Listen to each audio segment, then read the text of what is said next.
I am so pleased and grateful to RAILS, CCS, and to you, Rachel, for having me today.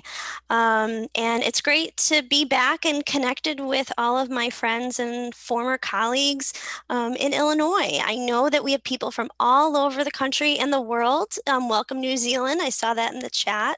I am just really honored to be able to present this training to you all about building accessible library collections for individuals with disabilities. So let's get started.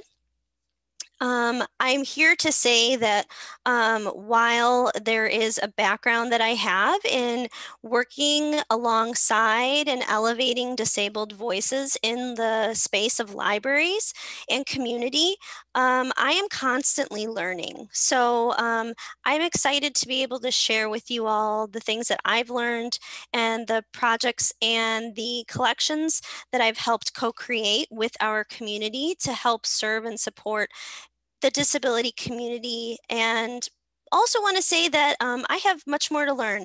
I am an accessibility advocate, and I think all of us in our field need to strive towards learning every single day. That is why we are in the profession that we are in. So thank you all for being here today. Just you coming to this webinar and expressing an interest is one step closer to being that accessibility advocate. And so I hope that you can bring some of the tips and strategies and the information that I have to share with you today about accessible collections back to your library so that disabled members of your community and really everyone in your community is more supported and represented in your collections in the library. So we have 90 minutes today, and even a little less already. But I just want to say that 90 minutes is in no way, shape, or form going to be the be-all, end-all to this topic. I would say it's really almost a primer on building accessible library collections. And I will, though, take some time to talk about disability, because we can't talk about building accessible library collections until we talk about what accessibility means and who is in the disability community. What do we mean by the words disability community? And so we're going to be talking about some of that because it then informs the development of our collections. And then we'll be talking about collection ideas and specifically cataloging and processing best practices for you all. And at the end, you'll be having an opportunity to see some more resources and have some question and answer.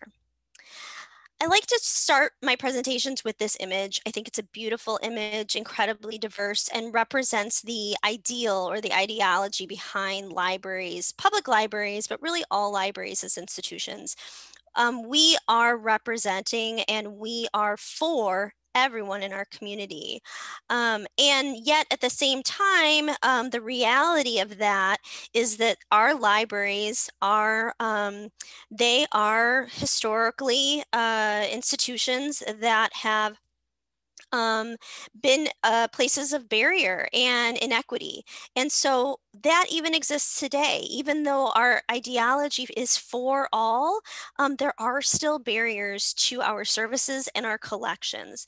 So what can we do to help address some of those barriers? So I'm hoping that everybody here on this call today has a sense of what equity is, especially since that is the topic of this RAILS series, RAILS and CCS series. But if not, I want to just talk a little bit about the difference between equality and equity, and to say that equality is represented on the left side of this image. That really means that we are giving the same amount of supports, services, resources to everybody, regardless of their individual personal lived experiences, their own skills and abilities.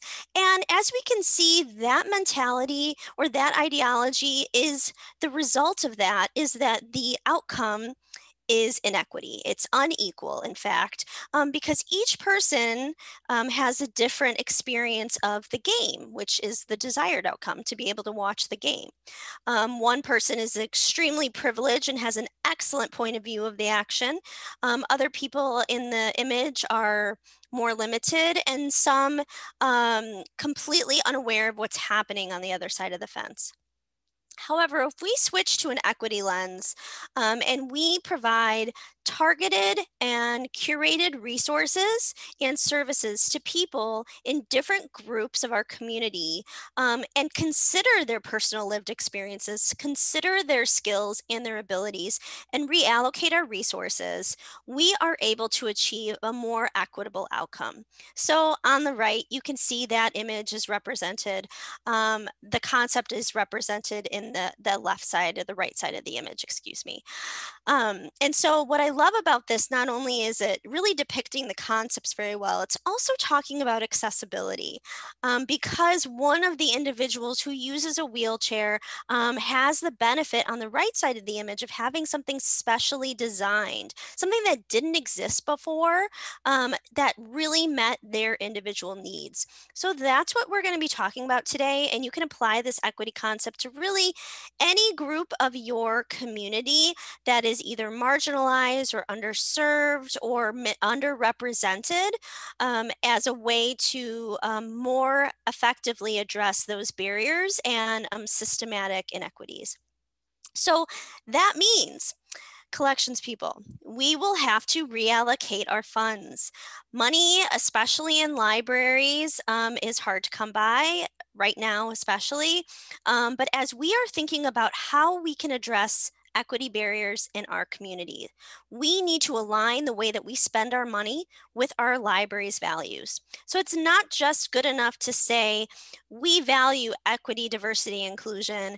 We need to essentially put our money where our mouth is and actually spend that money in accordance to our values.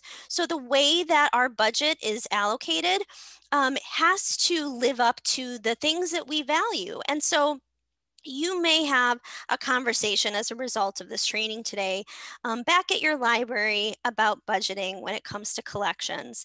I encourage you to have those hard conversations because libraries, especially public libraries, we are here for all. And if we want to address some of those barriers in community, we really need to think about spending our money differently than how we used to. So thinking about disability, we're using this term a lot, so I want to define it for us so that we have a common understanding and definition that we're using today. And this definition comes from the Americans with Disabilities Act. And so a disability is an impairment that may be any one of these things: cognitive, developmental, intellectual, mental, physical, or sensory, or a combination. Disability is something that affects people's life in a major way, and that the common activities that those of us who do not identify as disabled take for granted every day. And that can include walking, sitting, reading, communicating, working. These are things that are our major life activities, even eating. So disability can be present from birth, so that is congenital, or it can be acquired during a person's lifetime, and that is an acquired disability.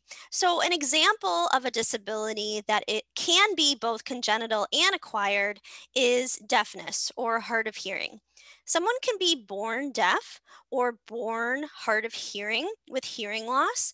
Someone could also have an accident later on in their life that in turn results in their hearing loss or complete deafness. Disability is an identity that really any one of us can enter into or come out from at any given point.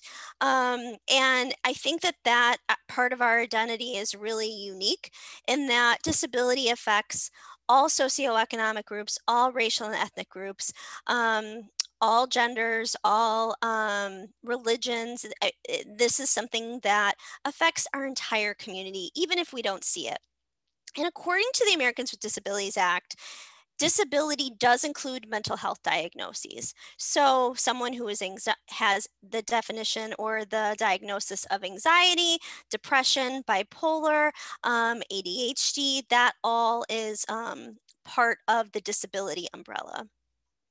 And since we're talking about the Americans with Disabilities Act, this is that federal legislation that mandates all of our libraries are inclusive and non-discriminatory to people with disabilities. And so that could be a whole other 90-minute conversation, but I mean to say that as you are developing and creating services in your library, making sure that you are in no way, shape, or form creating any situations where individuals are or could be considered as being discriminated against. And this is what makes us accountable to our community to be of service to our disabled community. So I use that word disabled a lot, and I will continue to. But the thing is that when I use the word disabled or disability, I'm not referring to just one person or one experience. The truth is that all of us have a multitude of identities, and disability is an intersection between one's identity and other aspects of identity that they have. And so, especially when we're thinking about serving our community, we need to recognize that disability is not a monolith. There is not one narrative or experience that can cover the entire quote unquote disability community or disabled community members. Each situation or each person with a disability is different, and it intersects with their other identities. So we really need to consider that as we are thinking about working with and creating collections for people with disabilities. I also want to acknowledge, and since this is an EDI training, I want to acknowledge that disability also has racialized perceptions when thought of it. And so much so that there is research and statistics that's derived from studies that talk about how children of color are oftentimes diagnosed with a disability later in life. And that, as a result, misses out on crucial years early on in their lifetime during those early intervention periods where they could be receiving services and support. Also, the way we think about disability and behavior in the library also is racialized. I know that I have seen it myself. There are differences with some people in terms of their lack of bias or unconscious bias. The way that people are treated based on the color of their skin is the reality. And so because of that, people with disabilities, whether they are white or person of color, that label or the disparities and potential prejudice increases, that opportunity increases. And so there's a really fascinating video from PBS from a caregiver, a mother actually from Illinois, and her adult son with autism that talks about the racial disparities in the autism community. I highly recommend watching it. And so what's some information that we can derive from the census when it comes to life outcomes for people with disabilities? Well, the truth is that people with disabilities are less likely to have a job. They're more likely to be at or below the poverty line, and they're more likely to earn less. I should say they earn less, so that's not confusing. And so when we think about our role as libraries, we realize, though, looking at these statistics, that there's alignment exactly to these things where we can impact and have a positive impact on the outcome of people's lives. We help people find jobs. We help people with various aspects of their life, providing them meals in summer meal programs, resources for learning so that they themselves can potentially work out of that poverty experience, although that's much more complicated than we have time to talk about today. And then also, we can also help address the workforce too. And so I really think that there is a huge alignment to our service to and support of people with disabilities in our community to try and address some of these outcomes. So talking about disability, there are both physical disabilities and visible disabilities that we can see with the naked eye. And then there are also invisible disabilities. So coming into the library, people don't have a disability card that they show us to say that they are disabled. We don't know what a person's experiences are, their lived experiences that they come to our desk. We just know that they're part of the community. And so I think it's important to recognize that there are times where we might have evidence physically that we can see of someone's disability, and that may connect us with information that we already have to help serve them better and support their needs better.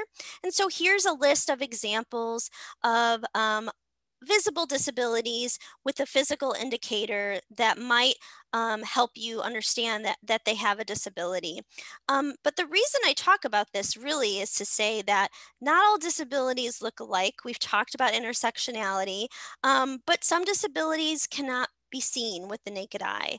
And as it relates to library collections, I thought it was really interesting in the research that we have through the census and the Americans with Disabilities Act that currently the most prevalent learning disability is dyslexia, and that's reading related, and that's our our job. That's what one of our jobs in our community is to support reading and learning.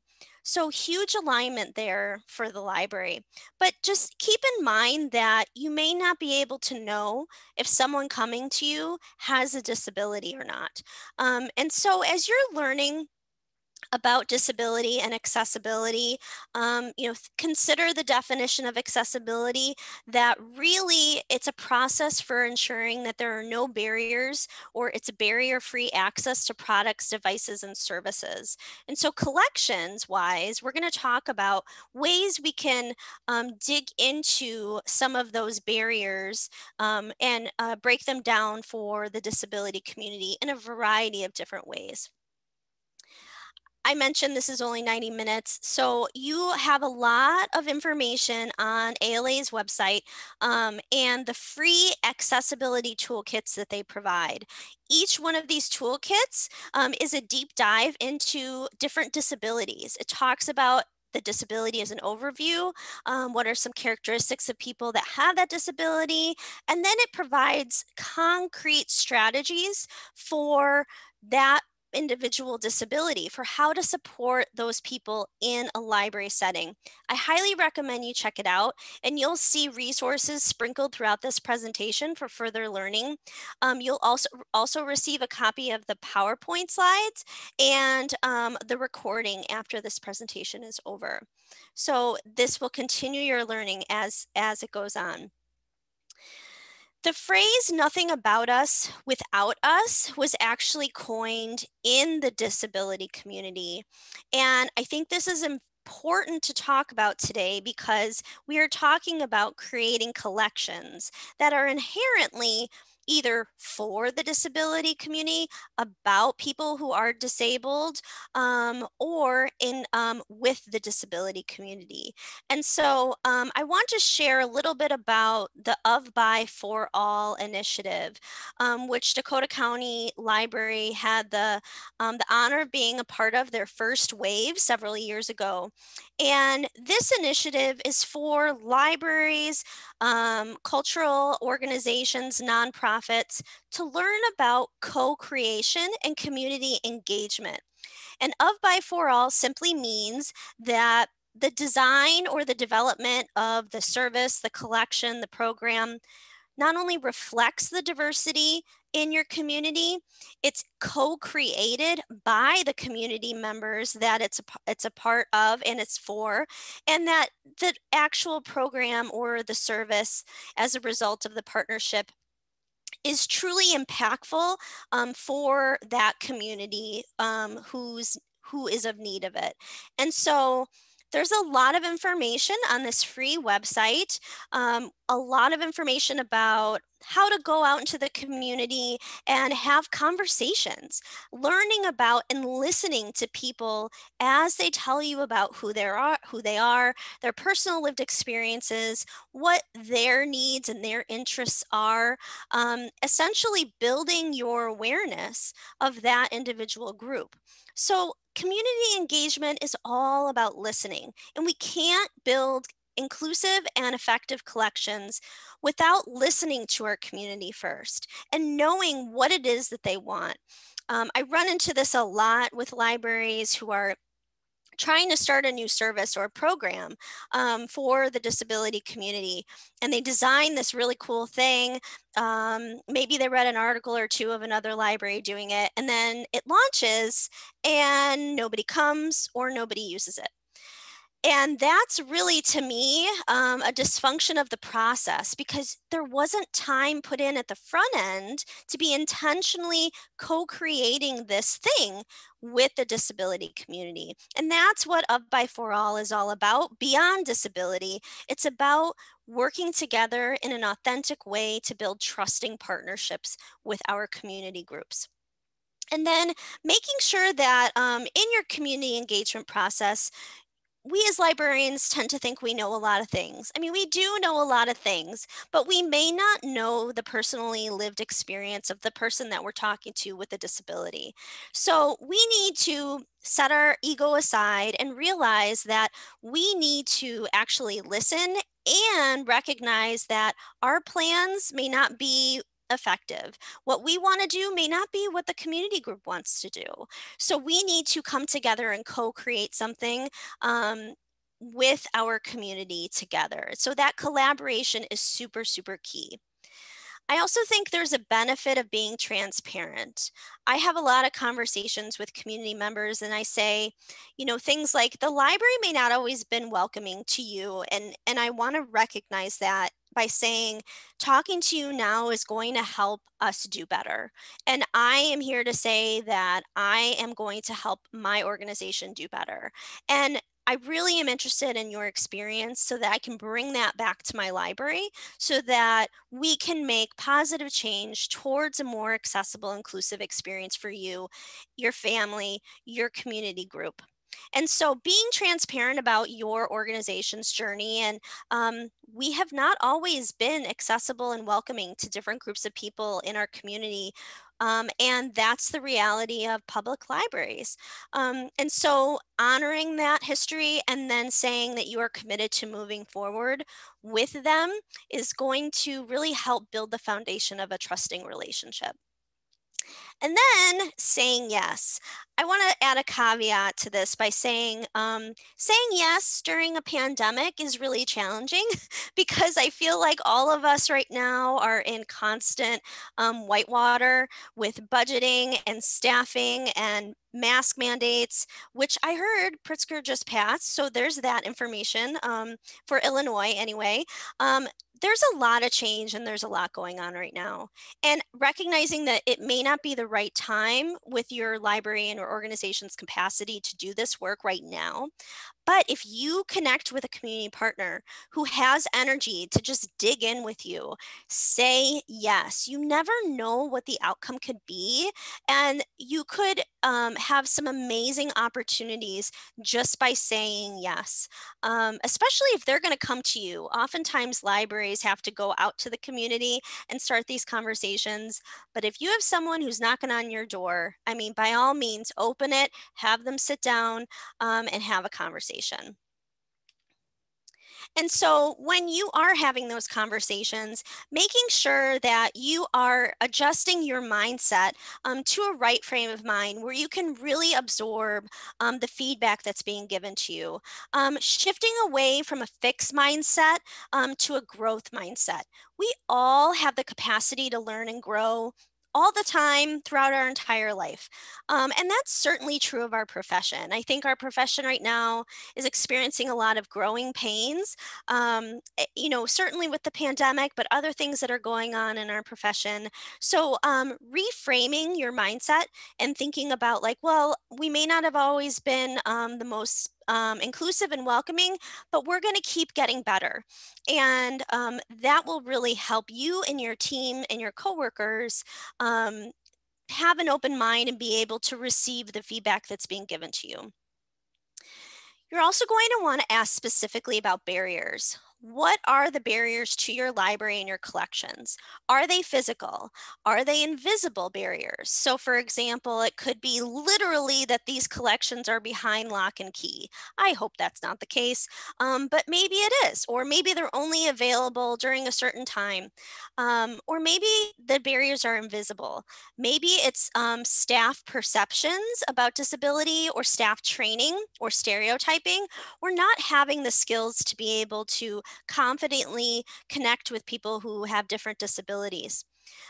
It's possible that these barriers could be real, so like actual lived experiences. But I also think that the stereotype of libraries being a very quiet place, not welcoming, not accessible, those stereotypes are for a reason. And sometimes they're perceived barriers by people that have never even come to the library. So we may be facing up against barriers just by people's own perceptions. And so your part of this process is reflecting on what your library already has. So thinking about the knowledge and the skills and the awareness that your collection librarians and your collection managers have. Is there some unlearning or some learning that needs to take place? And coming here today is part of that process. Maybe there's some skills that need to be developed in your community engagement skills, or even just growing awareness about different disabilities and what other libraries are doing in accessible collections. And you're also going to want to think about representation.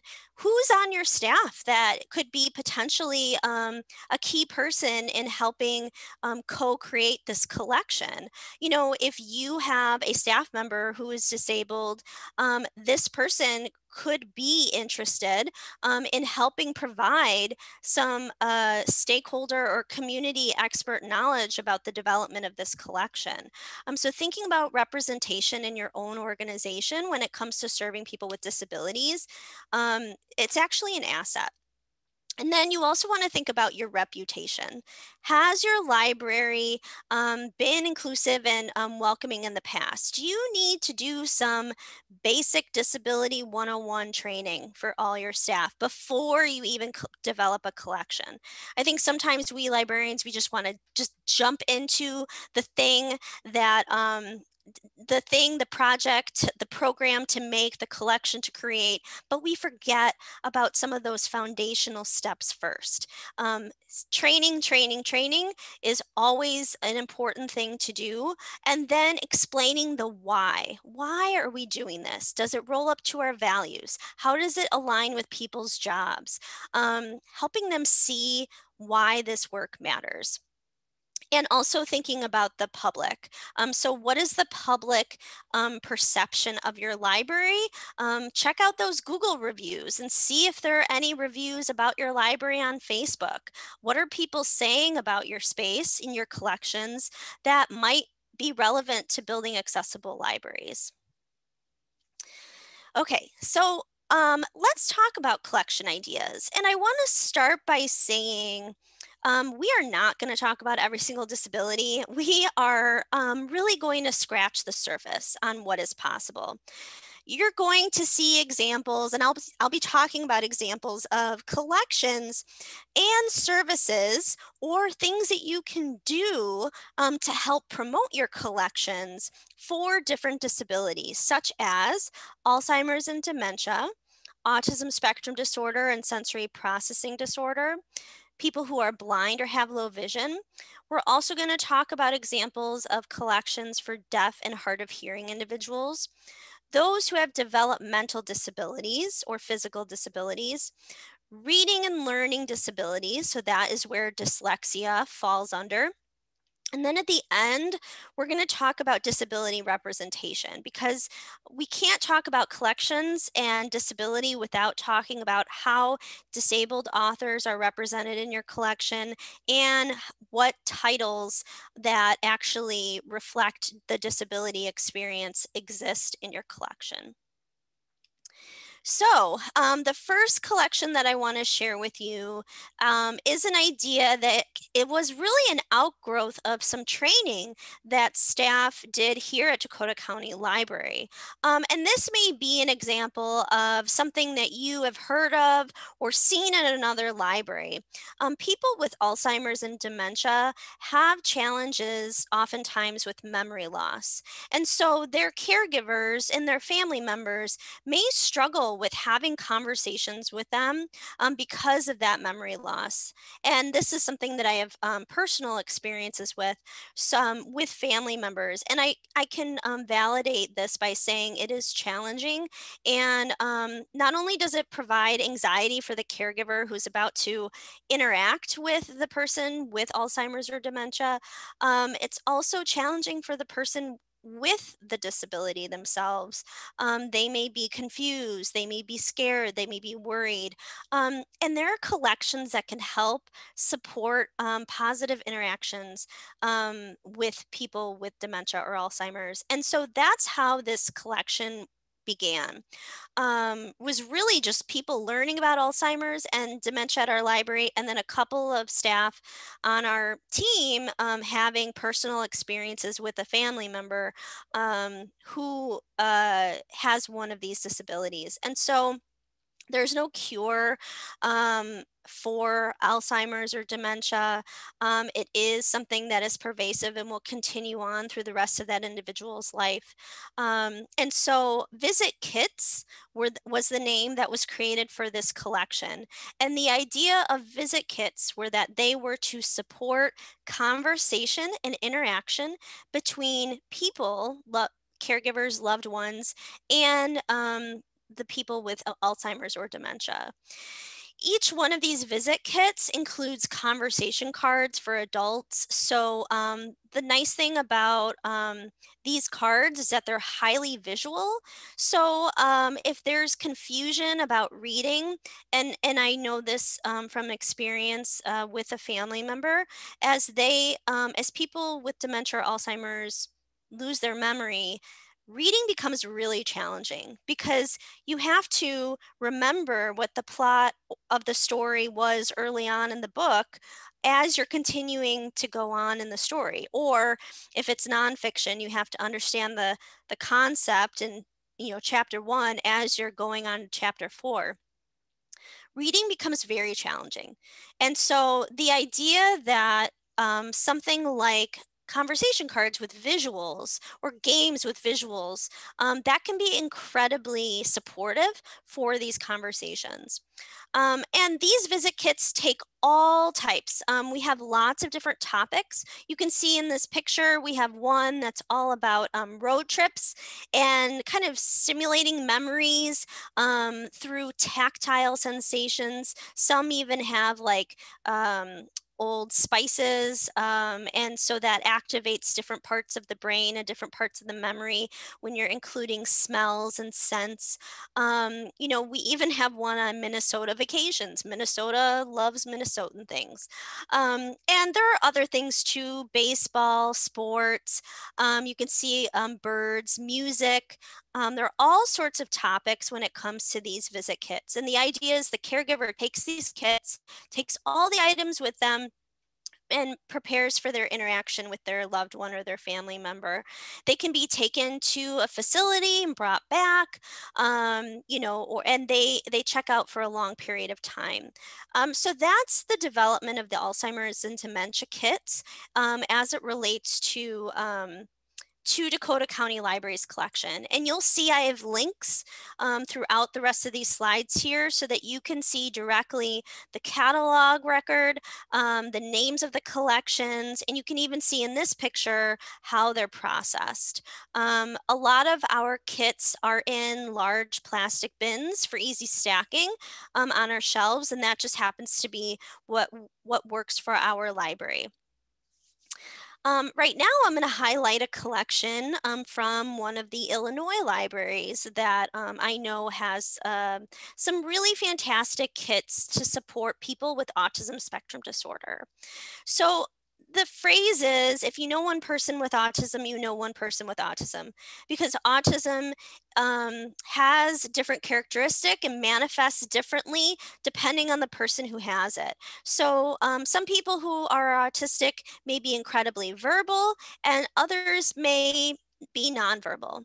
But one of the general characteristics of people with autism is that they may not be able to pick up on social cues from another person and need help or need support in learning about feelings and how feelings are expressed through nonverbal communication. And so Helen Plum Library has a variety of learning activity kits. A couple of the kits that they have are specifically on feelings. And I highlighted some of the other games and activities that they have in their collections kits because there are 3 different kinds. And essentially, what I think is so great about this example is that anybody could use it, any age, and also, I like that they use something as plain language as feelings kit. So I think that's another best practice that you'll hear me talk about later is that you don't necessarily want to stigmatize the user based on a specific disability or not. Any child could really use practice on understanding emotions and the emotions of their friends. So really anybody could use this. It's not just for people with autism. However, it was designed specifically with that community need in mind. And so I think this is a great example of something that is really widely known or widely used. It has a wide variety of uses for a variety of audience groups. And this specifically has a direct line to serving the needs of people with autism and the families of people with autism. We do have examples at Dakota County Library also of collections that support people in the autism community or who identify as autistic. And the story goes is I actually developed these kits in partnership with the Autism Society in Minnesota, and we were going to launch these kits early 2020, and then something happened. I think we all know what, and they got incredibly delayed. In fact, these kits are in the middle of being processed right now. We just finished up our labeling, and they're finishing up the records of these kits. This particular kit we called calming support kits, and inside are visual timers, noise canceling headphones, weighted blankets, and even some visual images on a key ring that can help people with finding calming strategies that work for them. And the idea here is that the autistic community could use these kits by trying out different things to see what they like before they actually purchase the items themselves. And really, things like fidgets or weighted blankets, even fidget seats and things that you can use on your seat to wiggle around. Things like that in the last 2 years even have become more normalized. For people with autism spectrum disorder, however, they may need these tools in order to navigate confidently and comfortably in their environment. And so these were developed in partnership with our community partner, and we're really excited to launch them very, very soon. But in the meantime, there was a pandemic and we ended up not launching them right away. But here's just another example of why people with autism spectrum disorder could use a collection like this to actually support their day-to-day life. In the kit, we also have communication visual menus. And I should say this is one of the examples, this is one of the handouts that you'll be receiving as a result of this presentation. You'll be able to see what we developed in partnership with the Autism Society in Minnesota. I mentioned early on that some people with autism spectrum disorder are nonverbal. A lot of people with autism may also be very visual learners. They may be visual communicators. And so having visual communication menus may be really supportive for them. And the idea behind this visual menu was to identify all of the things in the library that a person who is autistic might ask for or want during their visit to the library. Or maybe they need to communicate with a library staff person about one of these things. And we are also going to be launching these in alignment with the collection and having them at our service desks so that we can provide these visual menus. If there is a person who is autistic who is nonverbal or needs that extra visual support. But what I like about this, and I think really hits to this point of accessibility, even universal design, is that these could be used with other people besides autistic individuals. These could be used by people whose language is not, their first language is not English, or they're learning English. Visuals are universally understood, and that is something that could help you even with communicating with someone who is deaf or hard of hearing. So I think that there are a lot of benefits to having something like a communication visual menu that can support effective communication in the library. And one of the reasons why we decided to put this in the collection is so that people can use it on their own when they are going out to places or making visits to the library. Or for example, they may be trying to build their skills and build their confidence making independent visits to the library. These communication visual menus are printed on cardstock and then laminated so they could be easily wiped and cleaned as they are checked out at the library and taken from place to place. So we designed these tools with the idea of circulation in mind. Another thing about autism spectrum disorder, as I mentioned, this idea of building confidence. Some people with autism may have anxiety about going to a new place that they have never been. They may not know the rules, the social etiquette, and they need some additional support. And that's where a social narrative comes in as a tool for building confidence and explaining the experience of a new thing before that person actually goes and experiences it for themselves in the first time. So you could create a social narrative like this about going to the library and visiting Galaxy Library for the first time. You would include real photos in that social narrative about the different places that you would go to your library. And then you could print those up on cardstock and actually laminate them and put them in a 3-ring binder. So that allows for easy durability, easy cleaning, and someone could actually check it out and bring it home so that they could read it over and over before they actually make their first visit to the library.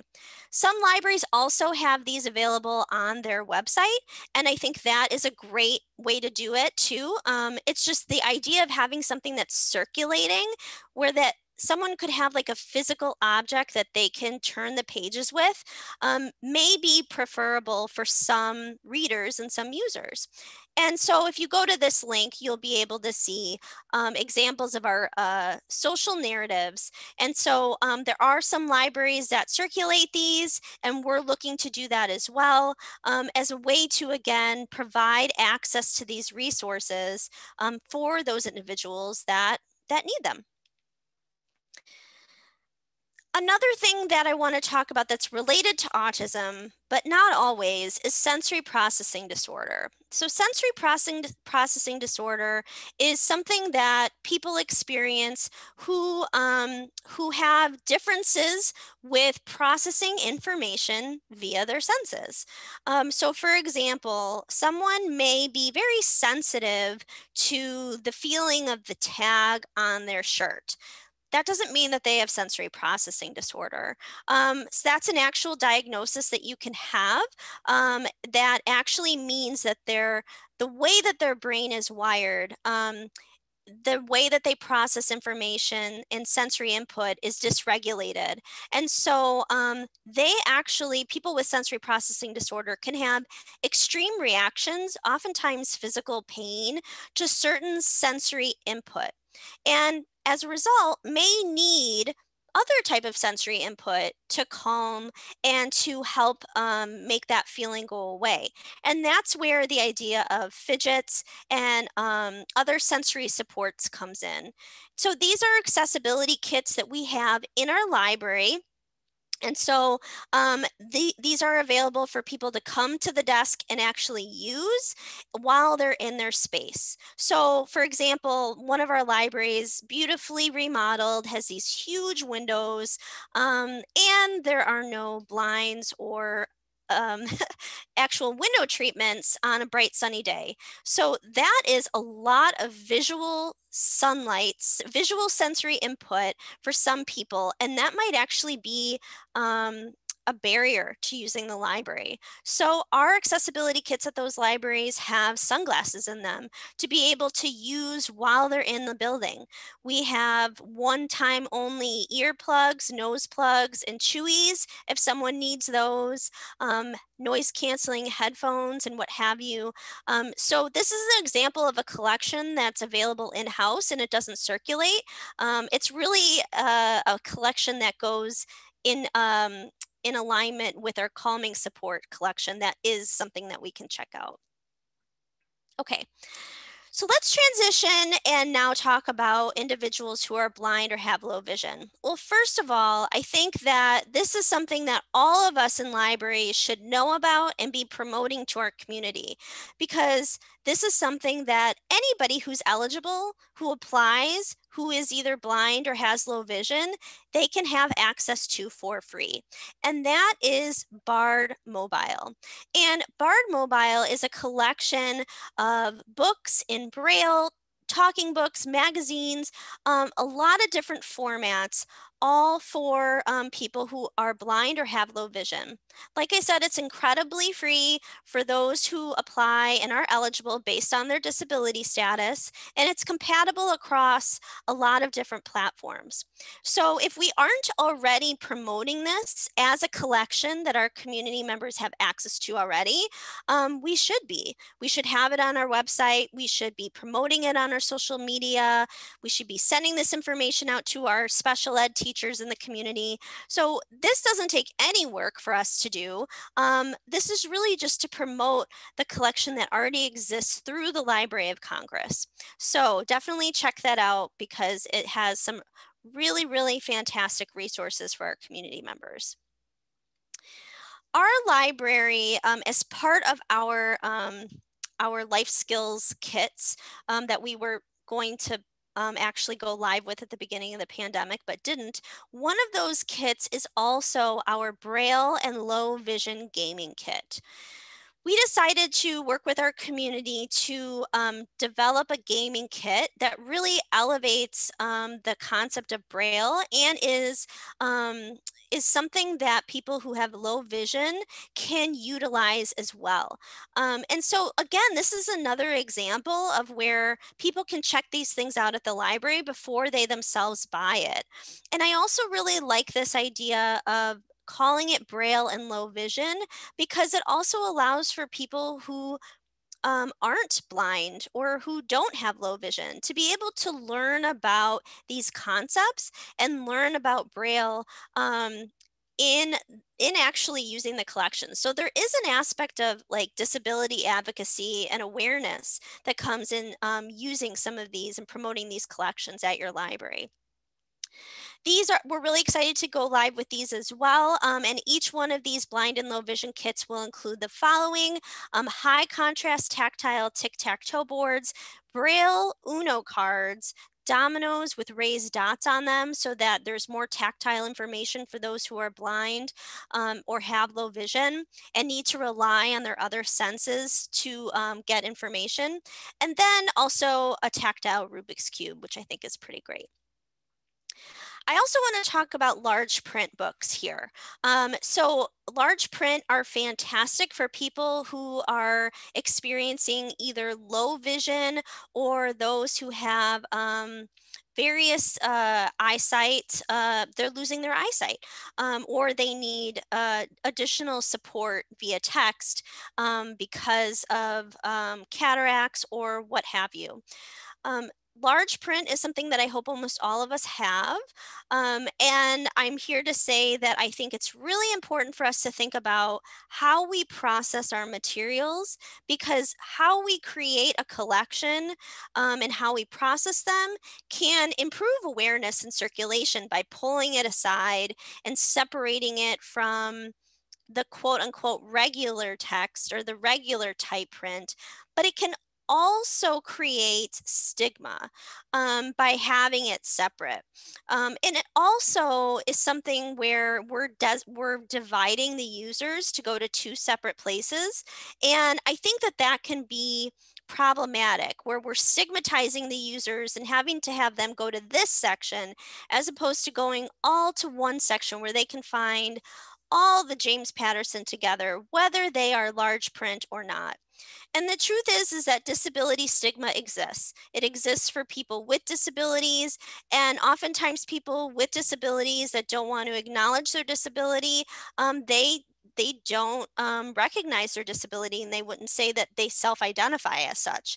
So to be able to have a collection of books where all the types of formats are together, I recognize that would be a challenge, but making decisions intentionally with those types of questions in mind help us think through accessibility and the barriers that we're creating just by making a decision to have a separate large print collection. So what I really love about this picture is that not only are these large print books, the labels themselves are large print. And so thinking about the decisions that we're making in our processing to support users, or the barriers that we're creating by keeping our processes the same, may actually hinder usage and access. These are collections that I think make for a great outreach collection as well. So not all your collections have to stay in your building or through your digital media collections. You can have deposit collections in older adult communities or group homes to increase access to those who maybe have lack of transportation to the library. So we have a lot of large type books at our library. We do have large type sections though, and I recognize my recommendation is different from what my library has, but I just wanted to acknowledge that tension between the philosophy behind accessibility and the potential barriers that exist as we in our unconscious bias, even in our lack of awareness. So the more that we learn and think about the implications of our decisions, the more we can improve or work towards accessibility. I also want to talk about tactile story boxes. And this is something that I explored at one of my previous libraries, Glen Ellen Public Library, who has a school that's pretty rare when it comes to schools like this, specifically for students who are deaf and blind. So a lot of times those students utilize sensory boxes or tactile experiences in order to experience the world. And so you can create something like a tactile story box and circulate it so that people who are blind or have low vision can have additional tactile and sensory information about the different elements of the story, maybe the plot, the setting, the characters, and then having them very large also helps people who have low vision. So I think that this is really, really cool too for those that like tactile information for supporting comprehension. Having a physical representation of an abstract concept helps with learning too. So I really like the idea of tactile story boxes as another example of an accessible collection. And I wouldn't be a children's librarian if I didn't talk about high contrast picture books. This is something that I think presents a challenge to libraries, because I've often get asked questions exactly like this. Where are your picture books for that have really high contrast? Sometimes people don't even know what they're asking for, but they're trying to explain the concept of high contrast to me. And then I recognize, oh, high contrast picture books, you know, bright colors, limited text, limited illustrations, so that they can be easily viewed by people who have either low vision or color blindness.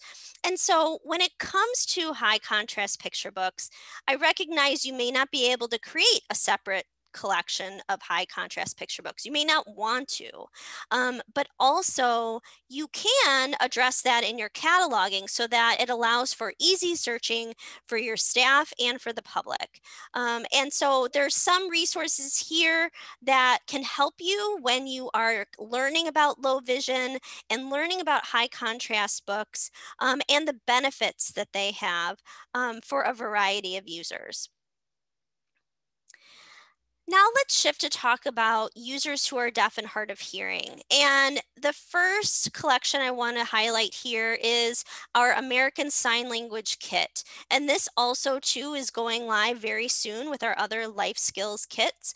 And this collection really has dual purpose. So not only is this for people who are deaf or hard of hearing, it can also be for people that are learning about American Sign Language and want to learn about the culture.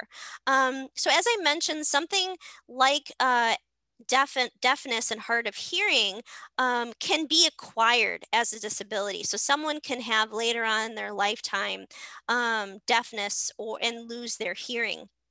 So they themselves might need to learn, or their caregiver may need to learn ASL in order to effectively communicate with them. And so this collection has flashcards, it has ASL dictionaries that are very visual, and it also has some tactile toys. So again, we're trying to think about all the different ways that we can use sensory information to communicate learning, and having tactile elements to help represent ASL and the alphabet can also help with people with learning. And it's something that a variety of age groups might be interested in. One of the collections that was developed that had nothing to do with disabilities was our ToGo Kit collection. And the reason I'm highlighting it here today is that I think it's an opportunity for us to think about, in a new lens, what do we already have that people with disabilities may not know about, that we can raise awareness and increase awareness of for their own recreation, their own learning. These are hands-on and experimental kits that have a variety of topics. We have fitness kits, and those actually have exercise equipment with them that circulate out that people can use at home. And there are certain groups of people with disabilities, for example, those with Down syndrome, and the way that their muscles are formed really benefit from additional exercise. Well, everybody does, right? But like there are activities that can benefit specific groups of people if they're interested in trying it out. And ultimately, you know, I think people with disabilities sometimes are limited by the recreational opportunities that are in their community just by nature of what's there. You can't learn about a new skill or hobby unless you try it out. And all of us, you know, if we do not identify as disabled, we may have that ability readily available to us, where we can try things out, but it might be more limited for people with disabilities if that activity is not you know, interpreted into ASL or accessible for people with developmental disabilities.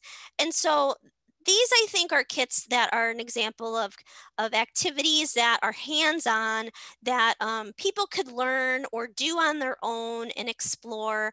And again, you're just increasing access to recreational opportunities that people may not have known was through your library. So you can learn all about our to-go kits on our library website. We also have nature kits. And I think, again, this is another example of a collection whose original intention was not necessarily to serve people with disabilities, or it wasn't co-created with the disability community, but it could also be marketed and promoted to people who may be interested. I know that in the current pandemic, it has affected the disability community in enormous ways, more than I have time to talk about, really. And also that may have inhibited their ability to connect with nature or to go outside. Or to just go indoors. And so maybe they have to be outdoors more often. And so this is an activity that was created in partnership with our local parks department. You can see that there's actually a book with large visuals and easy to read language that encourage learning and activities, kinesthetic movement out in the parks as they're learning about the natural space. And I just think it's a wonderful partnership and something that could be promoted to people to say, hey, you may not know this is available to the library, but it is. I also want to highlight a really stellar partnership that one of the Illinois libraries I used to work at, but this partnership happened after I left. Glen Ellen Public Library partnered with their local special education district at the Glenbard South High School. And they created a HighLow Collection dedicated to serving people, students with developmental disabilities with greater access to HighLow books. And so you can read the article about this collection when it first launched, and you can actually see the collection itself through the link on the PowerPoint. But one of the reasons why I just so love this is that this is an example of co-creation at its finest. So not only is the library working directly with the special education district, they're connecting with them to see what are their needs. Well, maybe the school does not have access to the funding to purchase all of these HighLow books for their school library. And if that's the case, how can the public library align themselves, readjust or reallocate their funding, and support this need that exists in the community? And I just really applaud Glen Ellen on doing this, and I think it's a wonderful, wonderful model for us to consider. So if you've never heard of HighLow books before, these are books that are written at a low reading level, but the content and the topics are at a higher interest level. So that means, high school students who may have a reading disability and are reading at maybe at a second grade level, they can read books about characters that are also in high school, and the interest of the topics and the stories are stories that their peers are reading, just written at a lower reading level. So they have simple vocabulary, syntax, short chapters, maybe they have some photo support, and they're generally shorter, but the way that the books are printed and published, they look like quote unquote teen books. They are teen books. They are just written at a lower reading level to support struggling readers with stories that they themselves might be interested in. There are so many publishers now who have published HighLow books, and I have a list of them here on the screen. And I encourage you to consider having HighLow books in your library, whether they are in the collection or separately. HighLow books are just a great way to encourage reading and encourage access to literacy for those who have reading or learning disabilities. So we're shifting now to physical disabilities, and I want to say that there is actually an organization called Leap into Literacy that existed in Illinois, and the whole goal of Leap into Literacy was to create adapted books for public libraries to circulate in the Chicagoland area. And these books have a variety of features designed in them as part of the books themselves for individuals with various disabilities. You'll see a couple pictures in this slide as examples while I take a sip of water. Give me a second. So adapted books were developed, these adapted books were developed by this nonprofit. And the books are donated to libraries in Illinois, and they are available for interlibrary loan on WorldCat. And you can see all of the books, or excuse me, all of the host libraries who host this collection on the Adaptive Books blog. So some of the features these books have, the pages are laminated. So again, that helps with cleaning, and for those readers who need access to books but are afraid of checking out books from the library because library books carry germs. The books also have page fluffers. So there's actually like a little piece of either foam or some material that creates space in between each page. And give me 1 second, I'm going to take another sip of water.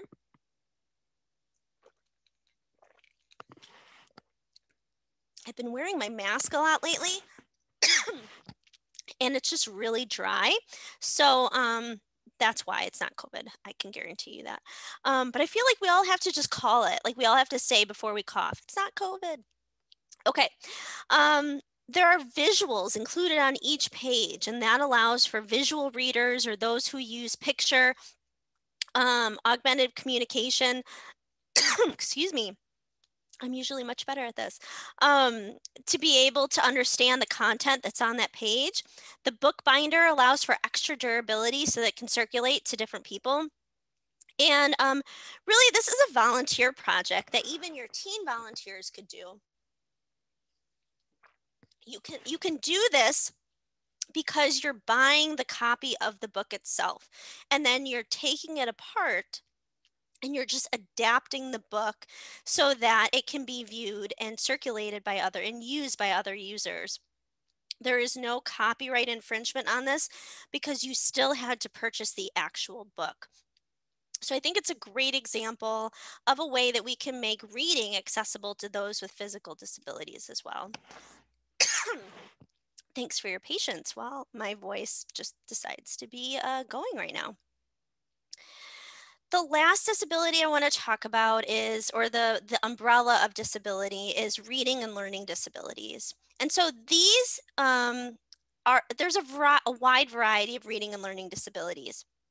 Dyslexia, dyscalculia. Dyscalculia is confusion and challenge determining the difference between numbers, whereas dyslexia is, there's a wide variety of dyslexias, or people who are dyslexic can actually have different forms of it.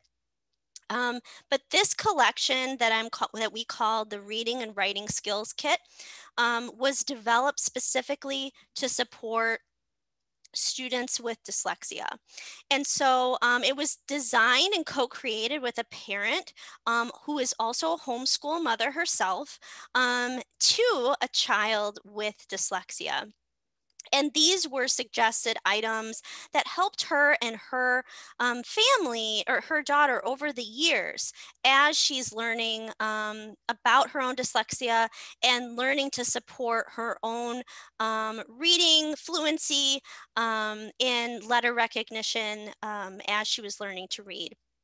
So the collection includes pencil grips. It includes a plastic magnifying bar. So it'll actually magnifies the text, but there's also a highlighted line so that you can use it to follow along line by line as you're reading. It includes plastic overlay strips in different colors and shapes that you can put on top of your books that you're reading to highlight the book if that color is more sensory appealing to you. It includes a whiteboard, and I would have never thought to include this in the collection, but she said it's something that she really uses all the time. And then there are some word building cards and blocks along with a wooden tracer for the alphabet. So adding the tactile sensation of tracing the letters, both uppercase and lowercase boards, with someone's hand actually helps letter recognition and letter knowledge as it connects in the brain, a tactile sensation with learning a new concept. And that helps learn that concept even stronger. And so we will be going live. You can see the collection items even on our processing shelves right there in the picture. We'll be going live with this collection very soon. But because we are talking about collections, we also have to talk about our digital collections. And so knowing exactly how your digital collections work. Do you know that you can adjust the size and the font color and the font type of some of your ebook platforms? If you have a parent or a caregiver coming into the library who doesn't know what to do and their child just received a diagnosis of dyslexia, um, this type of knowledge can help you find materials on these digital platforms to support their child's needs. And really, they're just universally designed for everybody, especially as we think now about Libby and other digital platforms. You can easily enlarge the font type, you can change the background color.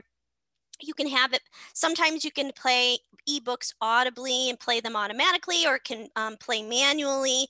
Flexibility is the key here, and that supports the user and their individual needs. So knowing very well and actually promoting the accessibility features on your digital media is going to help you support your community even better.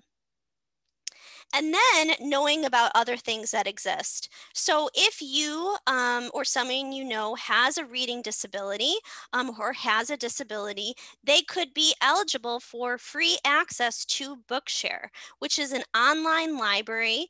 And the parent with the child with disabilities who helped us create the reading and writing kit, actually their family has a subscription to Bookshare.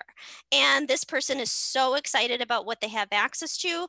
These books are talking books. There's a lot more features that even is available on something like Tumble Books or Bookflix, where you can select different words. They'll define it for you. They'll play back words individually. You can change the pace at which you're listening and you're reading. There's just so many accessibility features on Bookshare. So do you have this available on your library website? Do your families and your community know that if they have disabilities, they could automatically be eligible to access this? And then also promoting all of the other formats that you have, because reading is reading is reading. It doesn't matter if you're reading as a graphic novel or an audiobook. All reading is reading, and we are here today to say and validate all types of reading at whatever level and interest someone is interested in reading. Lastly, I want to talk about disability representation and say that it's important that our collection is representative of the diverse community that we serve. So there are more and more books written these days from and by disabled authors. A really wonderful anthology that I love is recently published this year called Disability Visibility by Alice Wong. Follow her on Twitter. She's amazing. And there are some other resources I'm sharing here too. Disability and Kidlit is a great blog. The Schneider Family Book Award awards disability representation. Excuse me. Making sure, though, that your collection elevates and supports people who are disabled, as opposed to readers and writers who are not disabled and who are writing about an experience that is completely subjective to them because it's not based on their personal lived experiences. And so here are just a couple of other resources about the current state of disability representation, both in books and in media. The last thing I'll be talking about today is cataloging, and this also could be a 90-minute webinar. And when we talk about accessibility cataloging. But I'm here to say that librarians are not neutral. That may be a hard pill for you, some of you to swallow, but it's true because each one of us has our own set of biases and unconscious and conscious biases. We bring those biases to work every day, whether we know that or not. And in cataloging, we are making decisions. We are making decisions about classification and hierarchy and systems. And classification systems literally are biased because of just of the nature of them, but especially Library of Congress and the Dewey Decimal System. We need to recognize that these systems are biased and ableist before we can really dig into the work that needs to be done in our cataloging to overcome some of those biases. So I'm here to say also that custom cataloging is required in this work. You need to be able to go into your MARC records and make edits. The MARC records that you download from your vendor or from wherever are not perfect. And in order for your community to find the books that they are looking for, we need to ensure that they are as findable as possible by the widest group of people possible. And so, how can we apply this concept to cataloging? And I've shared tips and strategies of cataloging along the way already, but here are some other best practices. Always utilize plain language. Librarians get sucked into using jargon all the time. We have words for things that we think we know what it means, and we may know what it means, but the general community doesn't. I mean, a great example is just even the term librarian. Some of us think librarian is just based on if you have an MLS degree or not. When it comes to the community, anybody who works in a library is a librarian. So even those perceptions of language are going to be different from how we view language and how our community views language. So using plain language that avoids stigmatization or segregation is incredibly important. And a great best practice, and hopefully this is something you're already doing in your cataloging, use terms that disabled communities and disabled individuals use and refer to themselves. So I'll give you a non-disability example. The Library of Congress form for illegal aliens is not necessarily something that undocumented immigrants may use to describe themselves. So what responsibility do we have as catalogers to make sure that our records are an accurate and effective and inclusive reflection of our community? That means using terms, searchable terms that are reflective of how those communities refer to themselves. And that means we may have to actually do some research and figure that out because we ourselves may not know that information.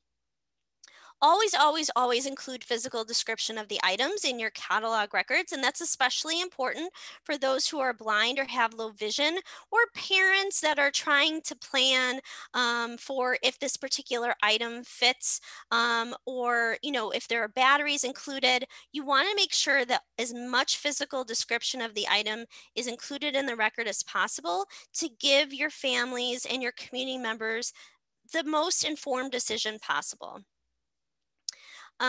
Create local tags. There's a lot of cleanup that I know our library is doing. One of our equity, diversity, inclusion members of our committee just talked about how they're adding local tags for easy searching, linking, and list generation for a variety of materials. So any of the collections that I've talked about today could benefit from local tags and MARC records, or just your catalog, and that could be something that helps staff and your public. I've talked about this a little bit already, but having distinct collections may increase access, but it also may increase stigmatization. So making sure that you've thought very intentionally about those decisions, and that decision is informed by the disabled users who are using that collection so that you yourself can be as informed as possible.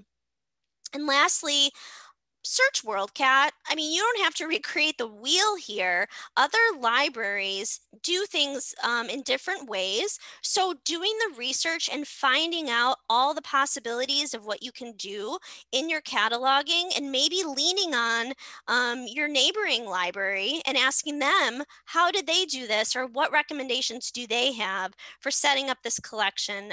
Because you notice that you really admire this new collection of theirs. So search WorldCat, lean on our colleagues. Libraries are about learning and sharing, so we can work together on that.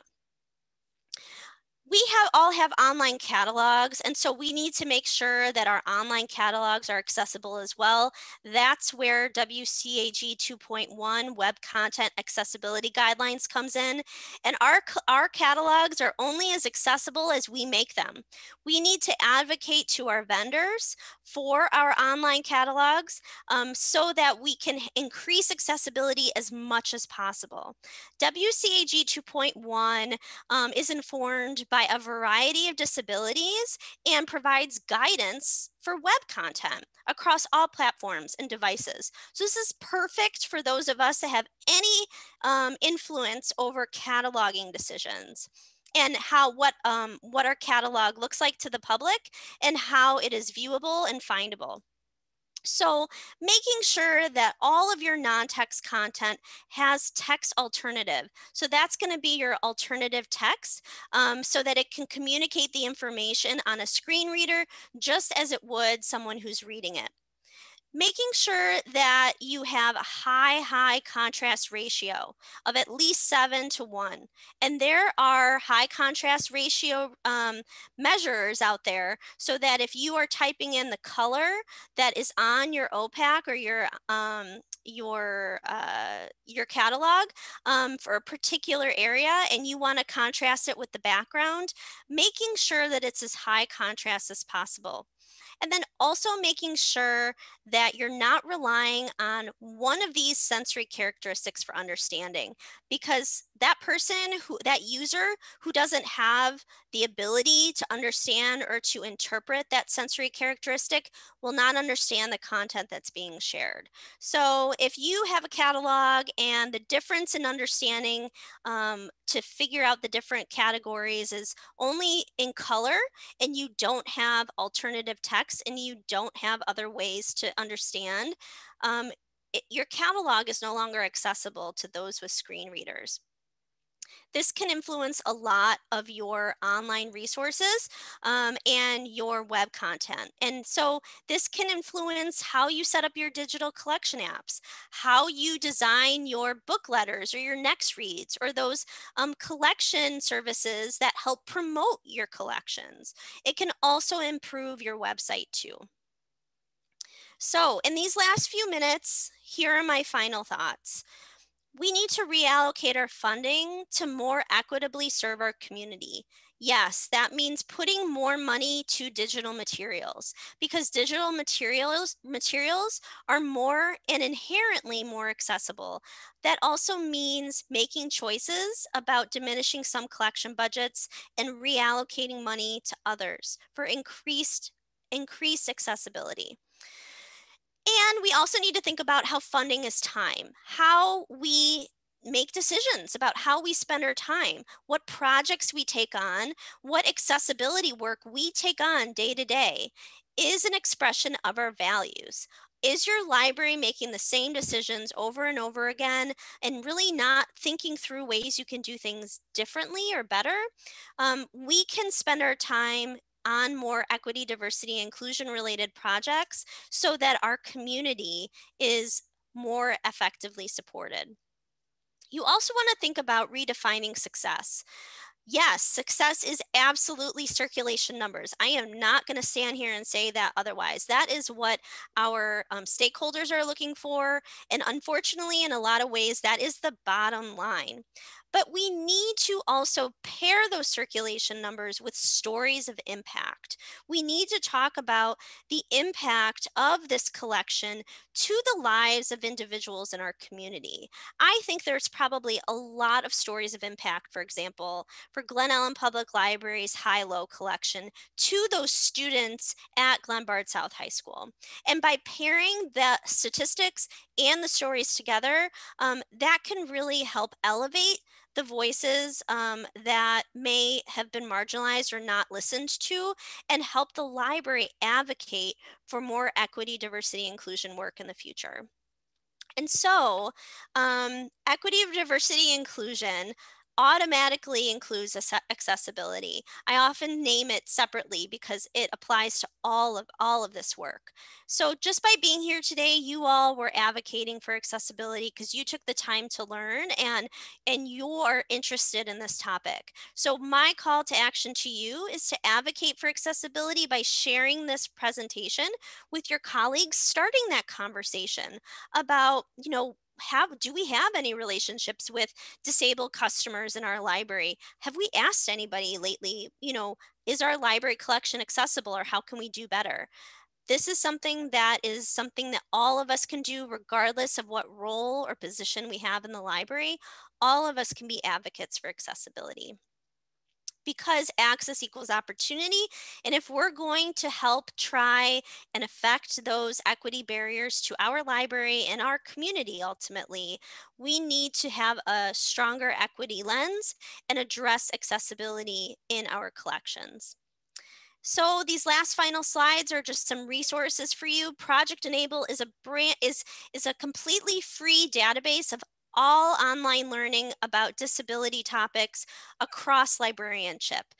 It's a fantastic project by Syracuse University, and it's still going on today with articles, videos. So if you're interested in learning about disability more, that is a place where you should start. You can also check out these brand new books, Creating Inclusive Libraries by Applying Universal Design by Carly Spina. This was just released this year. And that is something that you can apply to all of aspects of your library services. I would also highly recommend Anti-Racism and Universal Design for Learning, because even though Universal Design for Learning is a concept that applies more in the educational realm, we are all here about learning. I mean, that's what libraries are all about. And anti-racism and universal design need to go hand in hand in this work in our libraries.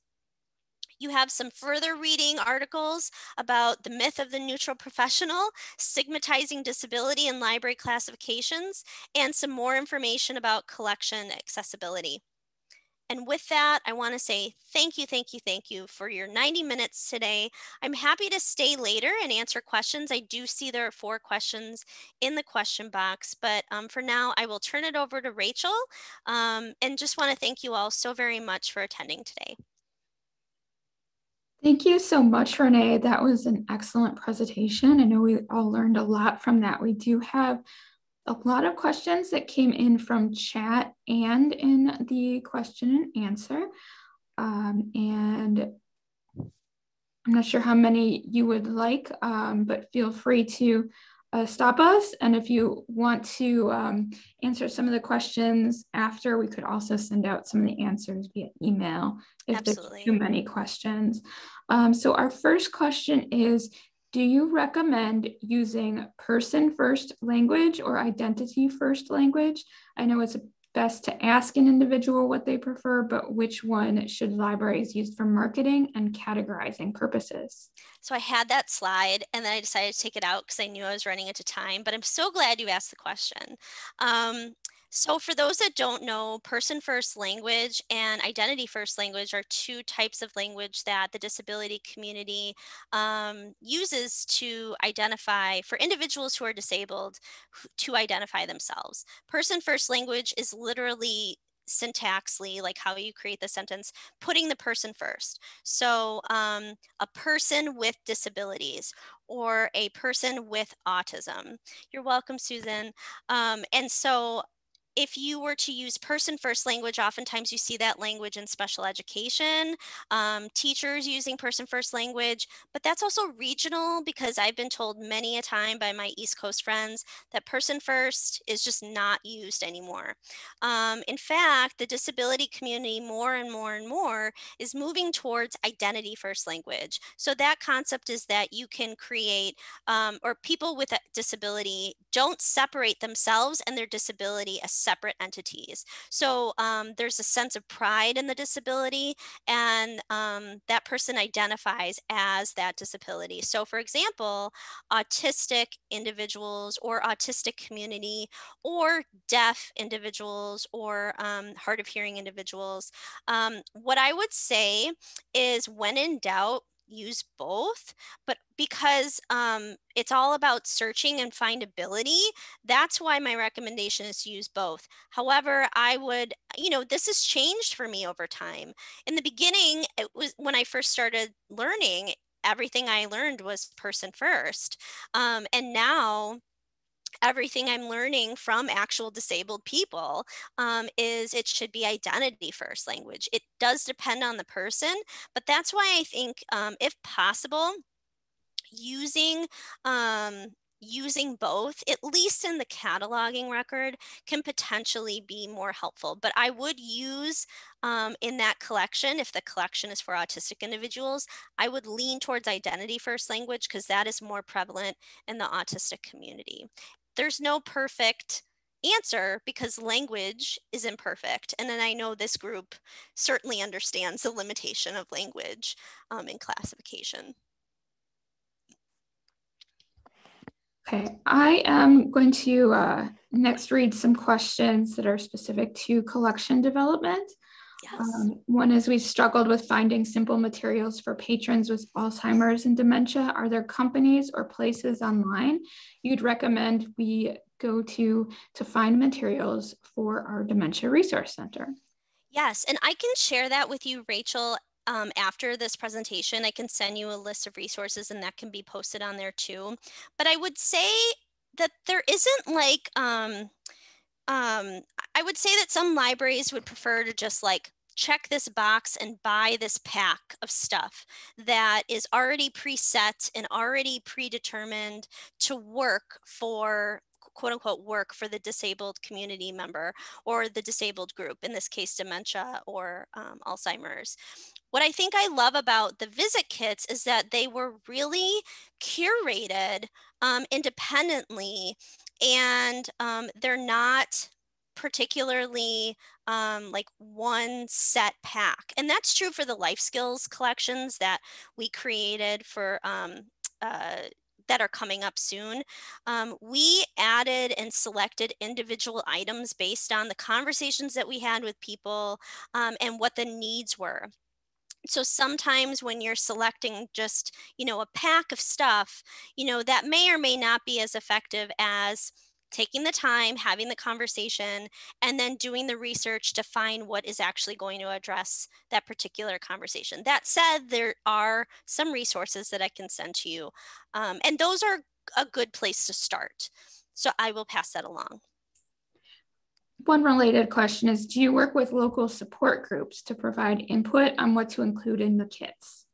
So yes, well, I would say not even like officially support groups, but we work with local memory care facilities in and around Dakota County, and sometimes, and because a collection needs to be evaluated on a regular basis, that's where our partnerships and our relationships with these memory care facilities and these group homes really are beneficial because we can have conversations like that are not, just like a survey we post on our website. It's actually derived from conversations with the end user and their caregivers and their families. So yes. Our next question is, what funding opportunities would you recommend for libraries that are smaller or have limited funding for things like kits? Yeah. And so that's why I also integrated information throughout the presentation about things that you can do right now. So promotion of your collection to the disability community. I've done several community assessments and surveys to try and get more information about what libraries can do to be more accessible. And every single time, even when I was in Illinois and we did some of these surveys, every single time, awareness was one of the biggest barriers to access to the library. People don't know what we have, and that's not unique to just the disability community, right? It's just true for all of our community. So I'm going to answer your question by saying that you don't need special funding to do this work. And Kat apparently made their own kits. Great job, Kat. I would say that making your collections accessible goes beyond having a separate pot of money to create something new. Just like when I'm talking about accessible customer service, you don't have to do a program, you don't have to do anything special to help people with disabilities feel more welcome at your library. It's about the customer service that you are providing yourself, it's about the awareness that you have yourself, and the relationships. All of this stems down to relationships. That's the most crucial thing. I would also say that there are examples of funding, small grants through ALSC. The Light the Way grant is a specific grant for underserved populations. You could ask your friends of the library. Your local Rotary group has funding opportunities, and maybe your local Rotary group would be interested in sponsoring something. Our friends of the library have sponsored additional visit kits, and so we've been able to expand that collection throughout our system. And a couple years ago, I coordinated a 2-year grant through the State Department of Health, Health and Human Services. And this was specifically on serving people with disabilities at Dakota County Library. So you can think big or you can think small. You don't have to have money to do this work. We have two questions about HighLow books. Yes. One is, do any of the HighLow books come in dyslexic font? That's a great question. I also would follow up by saying or asking, what is your definition of dyslexic font? Because I know that there are some font types that are designed for more for dyslexic readers with additional bolding and emphasis on the bottoms of the letters so that they can be more easily assessed and read and understood. But there isn't like a stamp of approval, like one specific dyslexic font across all platforms. That just doesn't exist. Like I remember Henry Winkler, when he came out with his Hank Zipzer series, he himself is dyslexic, and so he talks about how he worked with the publishing company to come up with a font that was specifically designed to help kids who are dyslexic. So. All that to say, I don't know off the top of my head, but I know that you could definitely reach out to any of those high-low publishers and ask that question. Just keep in mind that context that dyslexic font means a variety of different things depending on the platform and depending on who is creating the content. The other question on HighLow books is one about labeling them. Mm-hmm. The attendee said, we had an issue with stigma attached to this collection since we had them labeled as high-low. Once we removed the stigma or label, we had difficulty connecting them with the right readers. Do you have any tips? Yes. And so, inherently in that question is the problem, right? By having a separate collection, you're able to raise awareness that these books exist. And then by integrating them into the collection, they get lost. And then also the stigma is pervasive. So, one of the things I'm wondering if Katie Almendinger is still in the meeting because she is from Glen Ellen Public Library. And I'm wondering if she could, in the chat, talk a little bit about how they developed the name because I'm in no way, shape, or form an expert on this collection, but I know she works there currently and she could talk a little bit about that. I would also say too that the way we name collections inherently is going to be biased in some way, shape, or form because we may or may not be part of that user group who's using it. High-low books are designated that way. Oh, she already typed an answer. Hi, yes, she says. The name was at the recommendation of the high school teachers that worked with us to secure the grant to purchase the materials. Got it. So in that answer is a really good suggestion. work with your community partners to come up with a name that brings awareness and, as much as possible, removes stigma. You could create a local tag on HighLow books and then link all the books together and then create a list and have that on your website and then call them something different. I think the suggestion in the chat was accessible books. I mean, that is a good suggestion. It also could be interpreted in a wide amount of different ways.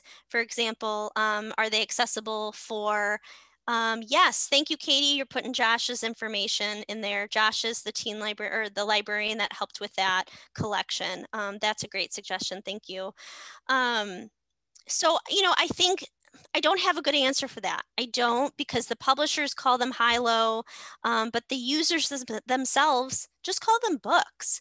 I think that's another thing about reading. Reading is reading is reading. And what can we as librarians to help encourage reading by naming our collections words that take as much stigma away as possible? I don't have a good answer for that, but if you all do, put it in the chat. I'd love to hear your recommendations. We have 2 more questions. One is, we have relied on services like BARD to support our vision impaired patrons instead of bringing Braille into our libraries. Should we rethink this policy and include more physical materials in-house? Well, I'm going to say you have to reach out to your community and see what they want. That's why having those conversations, doing a community assessment, even just working with a local nonprofit that serves people who are blind and have low vision can help you get to know what use or what need there is in your community. And maybe you have like a super user patron or a super user customer that is blind that comes in all the time. Ask them if they'd be open for a socially distant masked conversation. You can actually ask them what they would prefer, what they would recommend. It can start, it doesn't have to be anything formal like a big survey. Just having those conversations will give you more information. It sounds like you're already rethinking it just by asking the question. So I would, keep going down that path. And I would say that, there is not going to be a black and white answer for a lot of these questions because our communities are all different and our learning is all different. So I mentioned early on, like I started in accessibility work using person first, and now in my presentations, I vacillate between person first and identity first. And in most cases, if I'm asking the person, I will default to identity first language. So just acknowledge yourself in learning about this. There is going to be, make space for learning and getting it wrong and trying again. We have some questions about stigma. Would you like to take the time to answer them now? I am happy to answer any questions. And I would love to say too, to the people that are still in the meeting, if you have, I am not the only person with information here. So if you have suggestions or ways to answer some of these questions, you definitely please jump in the chat too. Okay, great. Our questions are, how do we better serve and empower communities that have disability stigma? And how do we ensure that our library systems are not harassing members with invisible disabilities that may have a service animal? So I'm going to take the second question first. The answer is training. Library staff need to be aware of trauma-informed, community responsive service and accessible and disability friendly service. If we approach every single person with remembering that each person deserves dignity and each person is a human being, I think that a lot of our interactions can be more positive. I also want to recognize that there is no perfection when it comes to customer service because all of us are doing the best that we can right now. We are experiencing a pandemic. we ourselves are often the receivers of secondary and sometimes even primary trauma with what is going on. And I think it's okay to be kind with yourself in having effective expectations for what we're doing right now to serve the public. That's not to say that's an excuse for not providing the best customer service possible. I was just saying that it's important to give each other some space right now because all of us are dealing with a lot every single day, all the time. So that is the second question. I would say if you are not in a management position, send your manager a recommendation and say, hey, I think we need this training. What can I do to support it? I remember that's how I got involved in this work too, after talking to a parent who said, my son doesn't feel comfortable coming to story time. He has autism. What can you do to provide support to him? And I made a recommendation to our director at the time to bring in a disability awareness training for all staff. So anybody in any position can do that. I firmly believe you can lead from any position. And so, Rachel, can you remind me the first question again? Because I remember that was the harder one. The first question was on, one moment, let me find it again. Sorry. It's further up in the chat.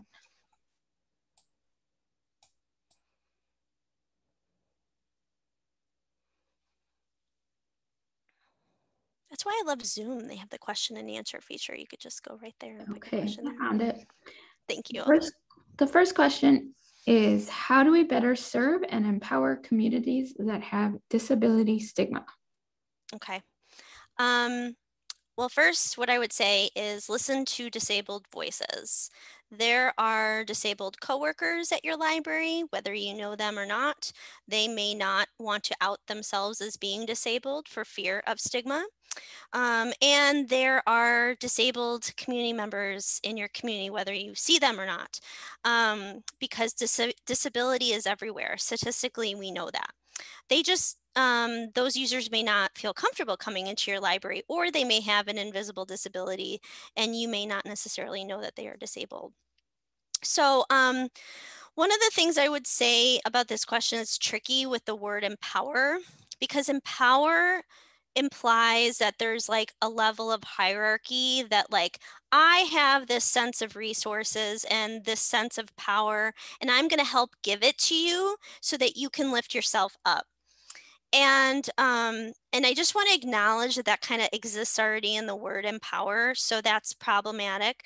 But I think the intention behind this question is a really good one. How can we support the disability community, basically, is what I feel this question is asking. And we can do that by inviting participation. Oftentimes in my work and in the work of the community, any community, it's not just here's the library giving you service and providing you service. We don't want to necessarily pity any group because of their need. And we don't want to just think about it that way. Here's the library, the all-knowing benefactor. Let's just, we're the ones giving to them what they need. We also want to be able to support them in making the choices and having autonomy and agency to live the life that they themselves want. And so that's where Of by For All really comes into play. So I'd highly recommend checking out those resources because some of the resources include how to have conversations with different groups, diverse groups of your community, and you can be incredibly specific. Somali mothers with more than 2 children, like what type of community group are you looking to connect with? And how can you have a conversation that is centered on their need and supporting their own lives and their agency? So by inviting participation on our library boards, on our staff, having disabled workers and our volunteers, having people come to our programs, having pictures of disabled individuals in our social media. You know, we're actually asking for participation as opposed to just providing service.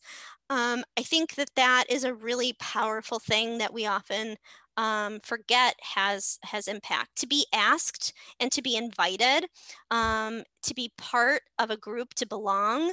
These are important things that often aren't given to all groups of people. Thank you so much, Renee. I don't see any more questions today. Okay. You've spent plenty of time answering them. So thank you again. And our next webinar is going to be on LGBTQ plus collection. So I'm going to post a link to that in the chat so everyone can register for it if you haven't seen the link in the RAILS newsletter yet.